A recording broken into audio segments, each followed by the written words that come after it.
Hi, everyone. Debra Hamilton. Please remember to like us and give us a 5-star rating so others can find the Why Do Pets Matter podcast. We are on all the podcast platforms. Today, we're going to talk to Dr. Michael Blackwell. I have been a friend of his, and I hope a good friend of his, for a number of years. He is now involved with the One Health Forum, which I think is just coming of age, and we all need to learn more about it.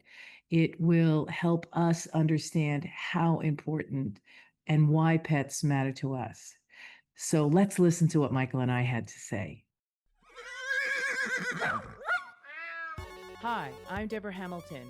Welcome to my podcast, Why Do Pets Matter? 10 years ago, with my iPhone and a script, I recorded the first episode of the Ultimate Pet Resolution Summit, which chatted with experts about conflicts over animals. Our conversations were intimate, honest, and illustrated how disagreements over animals occur and how those disagreements can reshape people's lives and relationships. In November 2019, I started Why Do Pets Matter, a new podcast that continued these informative discussions. I'm so excited to have you here with me, continuing my exploration into a more meaningful conversation about why pets matter to all of us. My guests and I will share ideas, stories, and experiences straight from the heart, unscripted and holistic. From the bravest moments to the most brokenhearted, we will explore how to resolve disagreements over animals differently. One thing I know for sure is I want to have more meaningful conversations that will help all of us unlock that deeply felt human-animal bond that drives the emotions of conflict. Hi, everyone. Debra Hamilton, and you're listening to the Why Do Pets Matter podcast. Remember to like us, give us a 5-star rating, and share us with your friends because it's so important for everyone to hear the information that you're listening to here on Why Do Pets Matter. So today, I am so grateful to have a repeat guest, Dr. Michael Blackwell. He has been so much to so many in the veterinary field and beyond. I'm so grateful to have him back here again. Dr. Blackwell, thank you so much for coming and tell us what you're up to now because it's been a few years since we've been on Why Do Pets Matter together. Well, thank you so much, Deborah. I appreciate the opportunity to visit with you and your listeners. These are some very interesting times for our world, and those of us in animal welfare and veterinary medicine have some particular challenges that I think are mostly solvable through intent. And we've been very intentional about one aspect of those challenges around access to veterinary care. As we've done our work, came to appreciate what is probably the biggest challenge that needs attention, and that is we look at our society, and lo and behold, we find that now almost 7 out of 10 of our households have pets in them and less than 4 out of 10 have children in them, by the way. So the family unit has been redefined by our society to include human and non-human members, biodiverse families. When we think then in terms of these families, and I'll just say pet families or bonded families, like any other family, they have essential needs from housing to healthcare to food, of course, and we can continue on with a list of essential care and services that these families need. Well, we take a look at their communities, and what do we find? And it varies across the country, but there is an infrastructure in the community, part of which is there by design to support family health and well-being. And when you really put a lens on this infrastructure, what we see is, oh, wow, they actually didn't have pets in mind when they came up with the idea of having that system or that program or that service available. And housing would be an example of that, public transportation.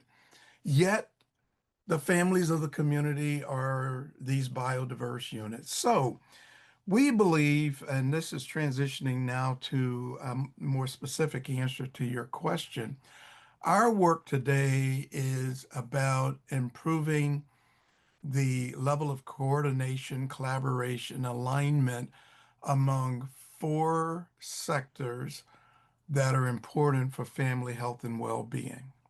But we're in particular looking at the pet families when we ask that question. That's the majority of our society. One sector is health and welfare.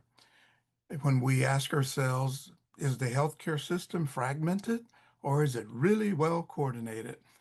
Whether you look in veterinary medicine or human healthcare, I think we find too much fragmentation, lack of coordination. And certainly these two big silos, veterinary medicine, human healthcare, are not adequately integrated. And so there is a lot of space to better coordinate in healthcare. We were just talking a moment ago about what would really happen with the patient-centric care in human healthcare if on intake people were asked if they have a pet in the home. If you want to build trust with your patient, if you want to really sort of grease the skids in having a conversation in order to provide better health care, the pet may be the ticket to improving that communication with the patient. But then, of course, also there are people who don't even get into healthcare systems because they don't have options for their pet. They don't have someone to take care of them. Or we think in terms of the seniors who would be facing isolation and loneliness and what would happen if a pet were in the home. Not everybody wants a pet, but for those who have not actually looked at that option and are open to that option, we would mitigate the morbidity and mortality around senior isolation and loneliness. So human health care could benefit just by understanding what a biodiverse family unit does for the health and well-being of humans. When we look at other infrastructure areas from, and I've mentioned housing and transportation as examples, what happens when a family is broken up for whatever reason?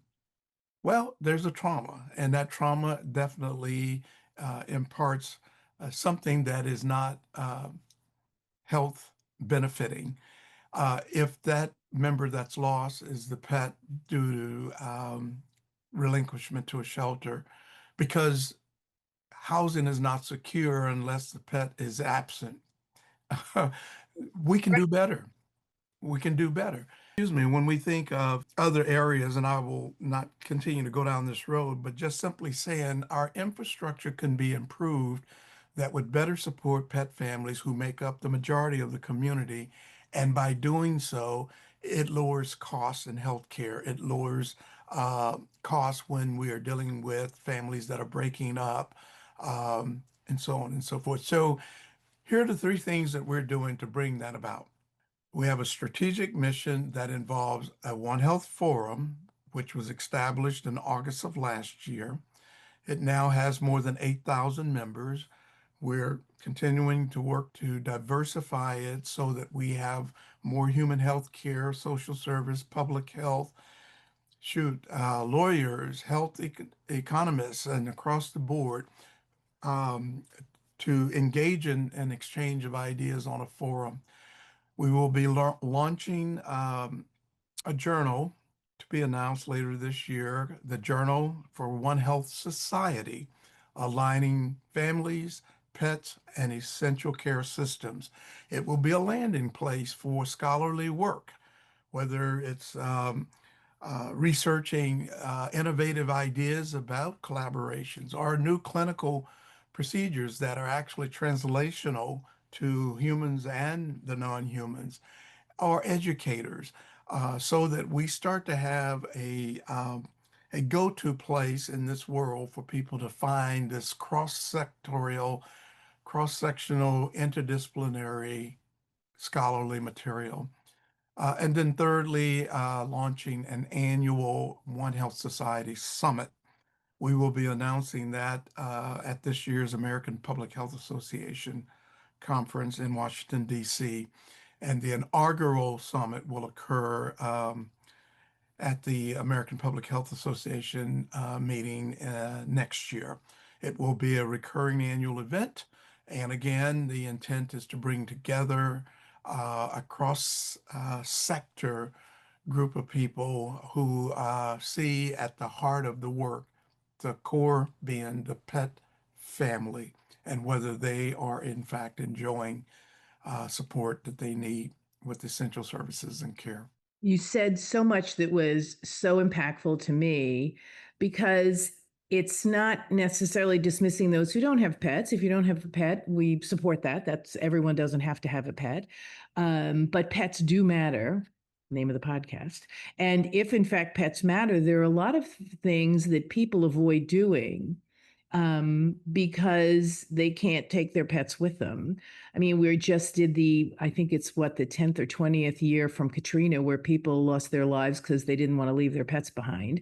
And the amount of change that happened in FEMA post Katrina with respect to pets was unbelievable and so quick, and everybody collaborated. So what you're talking about, which I think is awesome, is that we're taking it that step further to really communicate with everyone, and whether or not you need any sort of guidance with your pets, to keep your pets with you. And what's most impactful to me in my practice, I work with trust and estate attorneys to have them ask, do you have a pet?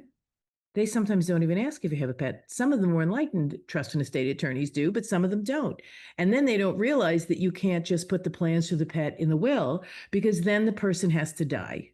And if all their plans are in their will, then the care of the pet doesn't come to fruition if they have a stroke, if they become Yeah. injured, if they're undergoing chemotherapy, if they have dementia. So those plans don't come to fruition. So I educate the trust and estate people.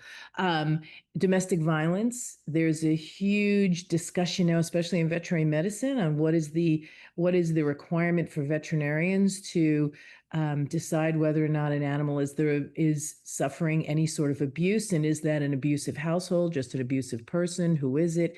There, what you're doing is you are collaborating and collecting the information that we all know is out there and helping everyone live a healthier life, with or without pets. But if you want a pet, I love that you want to keep them with seniors, because there's so many senior pets who get dropped off at shelters because their owners are seniors, and nobody wants the old smelly cat or the Yeah.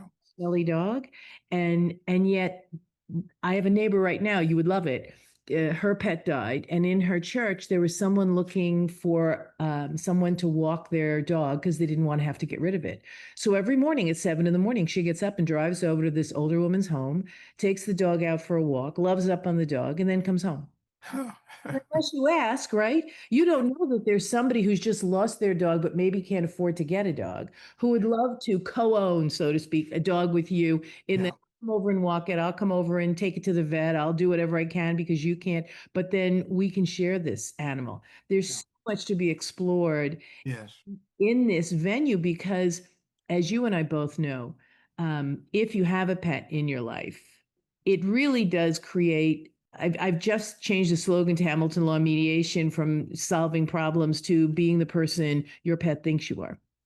I Because quite love frankly, that. our pets think we're the neatest things on sliced toast. I mean, we just don't do anything wrong. And if we do, they might give us an askance look and we apologize. And then they forget it. Not like everyone else in our lives who have very long memories. Exactly. So I'm thrilled. So I'm loving that you told us this. We have to ask you the one question, and then we're going to continue your discussion. So why do pets matter to you? Now, you were a veterinarian, you were the head of a veterinary college, you were a bunch of things, and now you're here. So I'd love to know how that has informed why pets matter to you now. Over the many years, and of course, my dad was a practicing veterinarian during my upbringing, and so I've had the honor of seeing and interacting with animals, a broad spectrum of animals over my lifetime. And there's so much that I learned personally about the world and myself, even, or gaining new perspectives about what myself should be like based on what I observed in the animal world.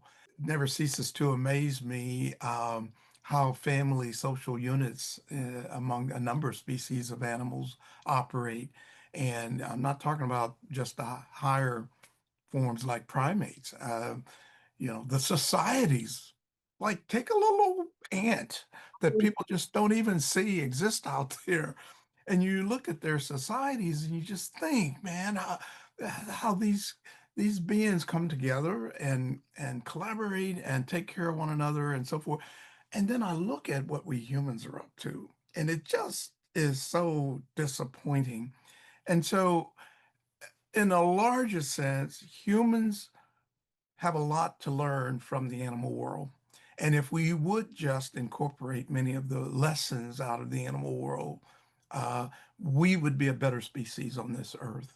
That's the larger picture. When it comes down to the personal relationship, um, many clients over the years afforded me the benefit of seeing what love looks like. When you've got a person who has a dependent individual in their life, and the kind of decisions they make or are confronted with, and how they work through those oftentimes tough decisions, but the lengths to which people will go in order to um, preserve their love relationship. And one might say, well, there are people who they just, if something happens, they just get rid of their pets. Well, we're not all the same in how we work within our love relationships. People have cultural differences and so forth. But I never stopped seeing what love looked like. And, when we think of, like you were just saying, if we could be the individual that I'm paraphrasing you, but the individual that our pet sees, what would that do for me personally? Maybe I'd be a little bit easier on myself, the way I can be so hard on myself for screwing up, for, you know, whatever. The pets live in the moment. We did that as very young humans. And along the way, we lost the ability to be present in the moment. And there's a lot still to be said, all this mindfulness stuff and um, tapping into your higher self and all. It's about being present in the moment. So I could go on and on about why I think we humans as a species not only benefit, but we absolutely need animals, and animals need to be respected for being the sentient beings that they are as well. I know it's amazing to me that some areas still believe that pets are property, and a number of my colleagues in the law feel that way. And I sit there and I go, first of all, do you have a pet? And if you do you think it's your car? And no, you don't. So it really isn't property. Maybe it's a higher form of property, and maybe changing its status will have a ripple effect that we'll only find out if we change their status. Yet, should we not change their status because of the ripple effect, or should we change the status so that we can recognize that in our human lives, these animals have brought such.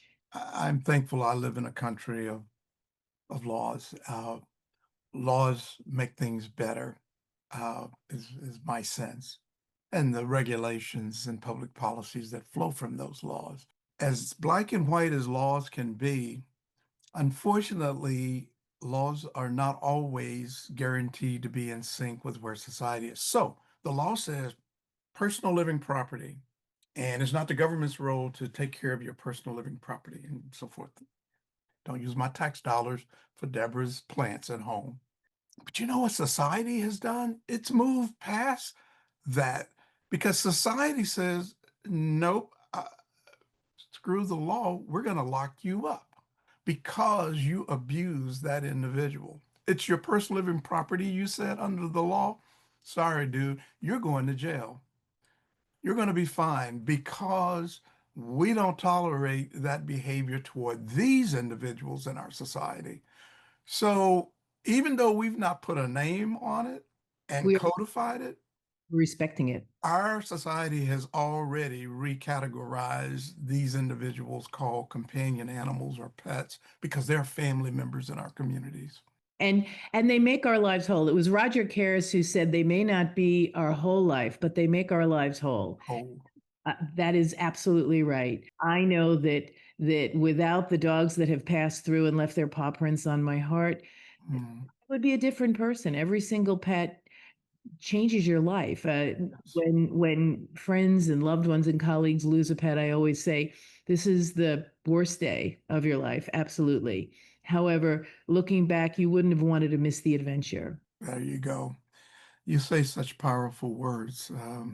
I need to hang out with you more. Maybe I'll Well, learn you a will. few I know things. you will. It's so important that people are beginning to codify or to congregate and speak about it in a way, hopefully, that they're listening to everyone. Because in domestic violence, they're talking about animals. In trust and estates, they're talking about animals. In criminal law, they've always talked about animals for animal abuse, but now they're going, a little bit further and really you don't have to really almost kill the dog to be charged with animal Yeah, abuse, which yeah, is really groundbreaking.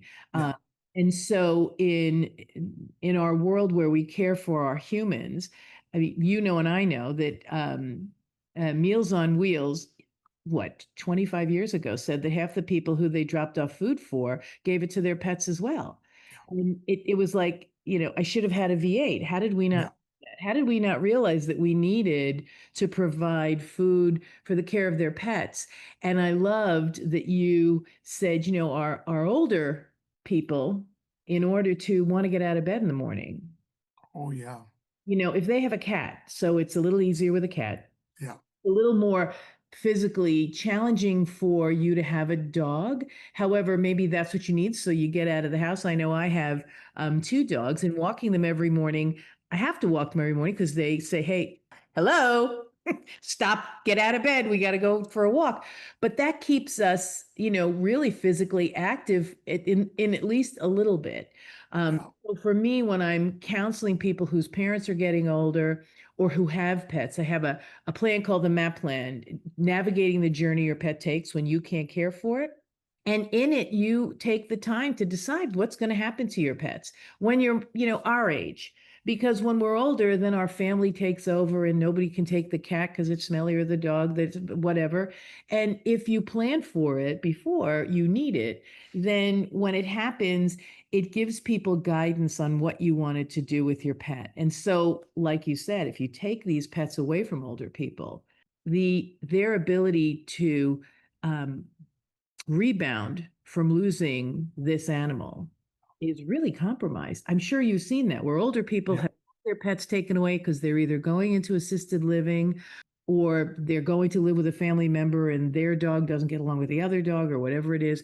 And you're sitting there and you're going, oh my God, this is going to be traumatic for those people. And I work with the National Dog Show Therapy Dog Symposium. These therapy dogs provide so much Mm-hmm. to people who've lost their pets. And Mm-hmm. we've created this bond where someone who is willing to share their pet because their pet loves it as a therapy animal has been incredibly impactful. Mm-hmm. Mm-hmm. I think we all want to be affirmed, even liked as a species. And when you have done your years of service to this society and now you're in your later years and, you know, society kind of casts you aside and you're just not on the radar anymore. It's so important to have a pet for those who, again, would like that option to affirm you still, even though society has moved on. I mean, family often, won't communicate with you. You're just lost out there. And so, does it undermine our health and well-being, both physically and mentally, when we are cast aside? And I mean, when we really drill down into this, we don't have to work real hard to understand why that social unit is still important. Um, Speaking of families that don't have pets, a story just recently happened from a focus group work we were doing with a assisted living community. But at any rate, crusty old codger who just was notoriously known for being this very difficult person, and people would avoid him because of he's just always having a bad day. They established a little exercise area for dogs, and the residents could go out and go into that area. And lo and behold, this guy started standing at the fence. He wasn't one of those people with pets, and he would stand out there every day and watch these pets interacting and the people. And the guy got transformed, became the nicest person. Now, who knows? Maybe there was something else going on in his world, but no one could connect anything other than the fact that he was drawn to that. And this is the impact the animals had on a person who does not have one.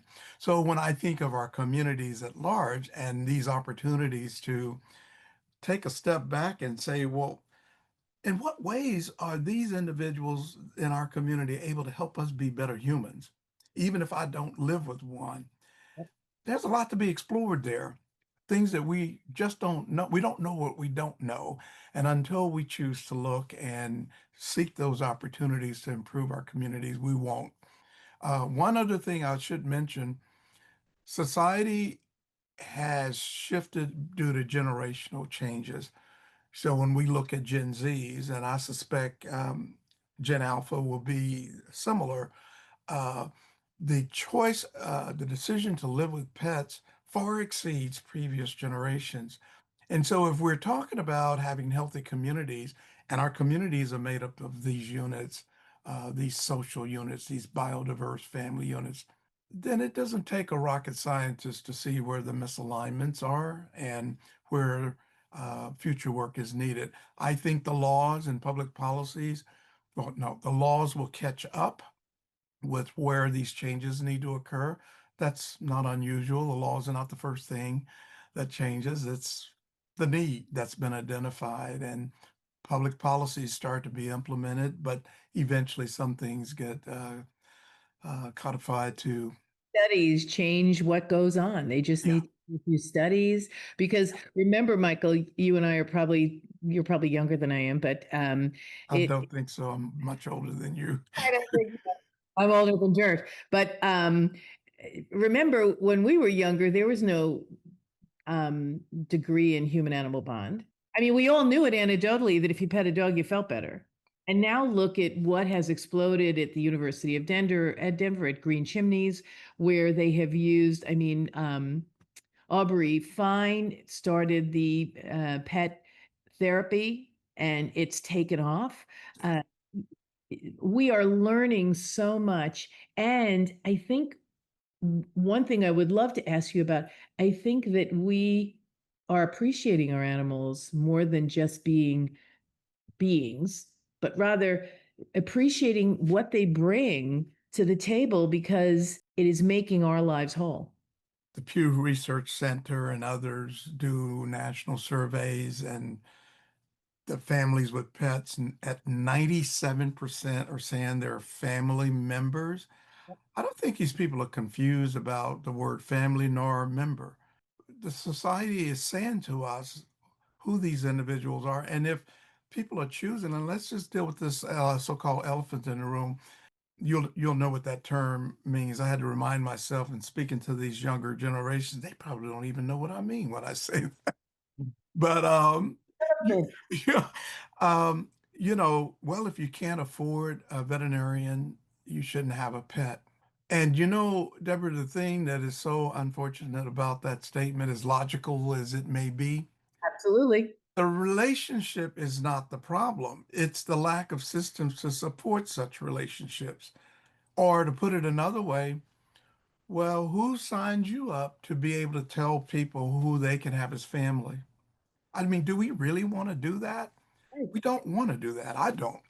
And like that crotchety old man, right? Exactly. How can we not enable him to live his fullest life because he can't afford a pet? Yeah. He's living, looking over the fence. Maybe he'll open the gate and go in. Maybe some of his colleagues will allow their pet to say hello to him. And he doesn't have to own the pet. But if he does own the pet, what can we do to help that keep him and others healthy, because pets don't just love their family. I mean, my English Cocker Spaniel really only loves my husband. She likes me, but she really only loves my husband.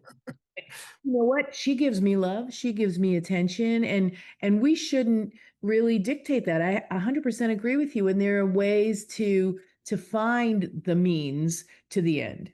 Yeah.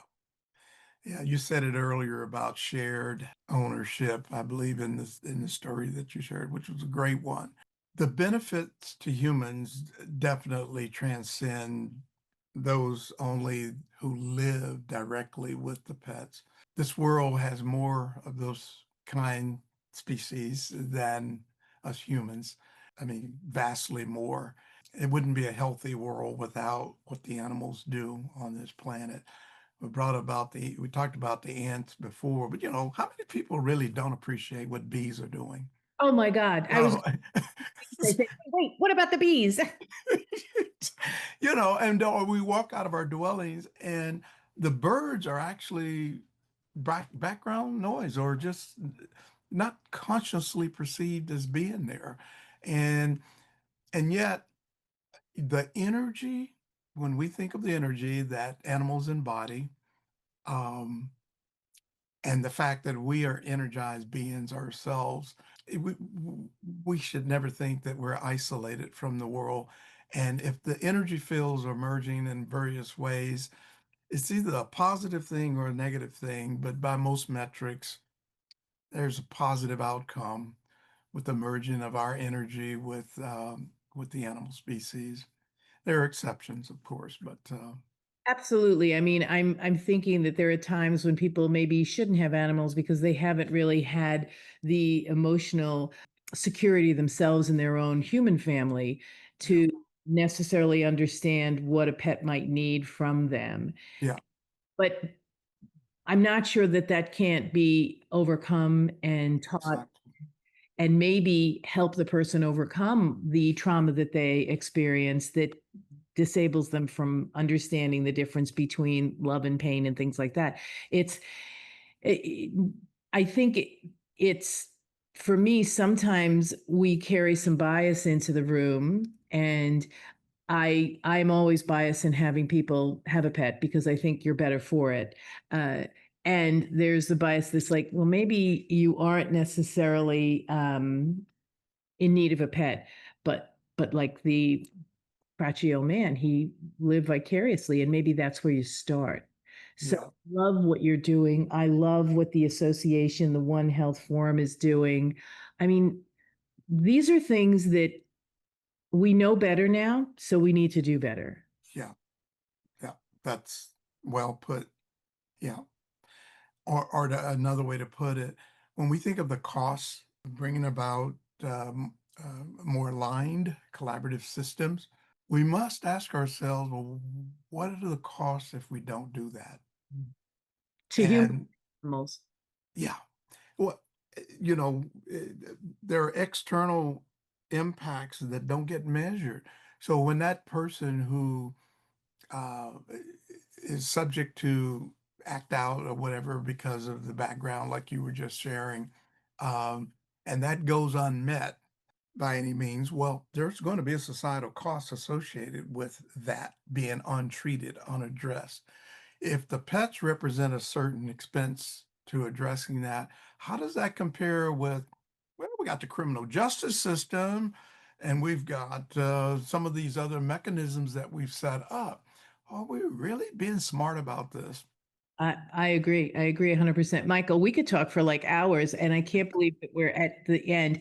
Please let everybody know where they can learn more about the One Health Forum and the One Health Group, and how they might be able to support you and your work. Because for me, it's something that I'm going to really hope to participate in more fully, because in having these conversations, the people have to have their opinions protected.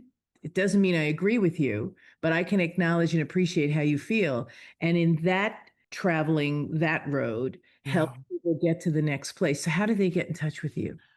The best thing would be to go to the program for Pet Health Equity website, and that's at PPHE at UTK.org. Program for Pet Health Equity, PPHE at utk.edu. You should be able to find information about these various activities. We certainly encourage anyone who's interested to join the forum. You can get information on our website. It is at no cost to join the forum. And especially if you're a discipline outside of animal welfare and veterinary medicine, because we do want to see other voices, hear other voices in the conversation. That's music to my ears because I often think that if you stay in your silo, you're missing out on the other points of view that Yes. can help you be better because you're all together and what is it? Groupthink, I think they call it. So it's groupthink. You're all together and you all see it this way and everything. And I talk to breeder groups, I talk to veterinarian groups, I talk to attorneys, both trust and estate attorneys, divorce attorneys, civil litigators, and they're all in their little silos. And I go, yeah, but what about this? And they go, I wouldn't talk to that person. And I said, Mm, well, but if you talk to that person, you might understand better why they're doing what they're doing, how they're doing it, the emotion behind it, and the bias you're bringing in the room because you already identified who Michael is and you're not even going to talk to Michael. You might go, wow, I was yeah. wrong. And I guess that's why I don't litigate anymore because I like to help people take that moment to say, well, tell me a little bit more, Michael. And then he does. And then I understand, wow, this isn't what I thought. So I love that you've put this forum together with people to have a conversation that will help in the long run the animals. And that's why pets matter. Well, thank you so much, Deborah, for your work and your mission. Such an important mission. Um, Keeping that conversation going and educating. Without education, we're screwed. So Oh, I know. thank And you for what you do. how you're educating. And sometimes I know you believe this, Michael. Sometimes listening is the best education Ah, bingo. because I got to hear what you think because I might think you think X and then you think Y. And I'm like, holy crap, Yeah. no idea that's where he was going. And then you can collaborate on the next steps. But if Yeah. you in with a predisposed idea, I'll close with my usual story. I once spoke at a forum for a bunch of veterinarians, and I walked up and I wanted to see what would happen. So I said, "Hi, my name is Debra Hamilton. I'm an attorney, and I breed Irish setters and long-haired dachshunds. How many of you think I'm your worst enemy?" They all raised their hand, and I said, "And you don't even know me." And it's because breeders have gotten so opinionated and veterinarians get really upset when breeders are opinionated and they should listen to the veterinarian, and I go, absolutely, they should listen to you. And I said the only thing they know more about than you is that line of that breed. I That's said, right. you know about Afghans for Yeah. based on the peer reviewed studies. I said, but they know what happens to their dogs. Yeah. So I love this, Michael. Please come back. Please come back when the form is running. If I can do anything to help get the word out there, tag me, share it with me. Until next time, everyone, kiss your pets. Why do pets matter? Because they make our lives whole. Take care.